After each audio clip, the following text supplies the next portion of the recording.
Hello everyone, কেমন আছো তোমরা? আশা করি সকলে ভালো আছো। আর আমরা বেশ ভালো আছি। আর আমরা ফাঁকায় বেরোলে তো জানোই, চা অন্তত আমরা খাবো, কারণ হচ্ছে এটা আমাদের নেশা।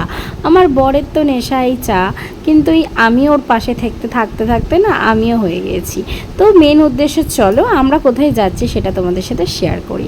আমরা যাচ্ছিলাম মহেশের রথ দেখতে গুপ্তিপাড়ায়। তো রথের দিন না, রথের দুদিন ঠিক পরে রবিবার দিন যাচ্ছিলাম, কারণ হচ্ছে গুপ্তিপাড়ায় প্রচুর ভিড় হয়। আর কি বলবো, তো যাই হোক, এইভাবেই আমরা চলে এলাম আস্তে আস্তে রথের মানে কাছে। এবার আমরা প্রভুকে দর্শন করব, জগন্নাথ দেবকে। তো চলো, এইটা হচ্ছে জগন্নাথ দেবের মন্দির। এইখানে রাখে, আমি আজ পর্যন্ত এতদিন আসছি, কোনো দিন আমি জগন্নাথ দেবকে দর্শন করতে পারি না। এই যে কথায় আছে না, যে ভগবান যদি চায় তাহলে তুমি সব পারবে, যদি না চায় তো কিছুই পারবে না। তো আমি এখানে ভগবানকে দর্শন করলাম আর তোমাদের সাথে সেটা শেয়ার করলাম।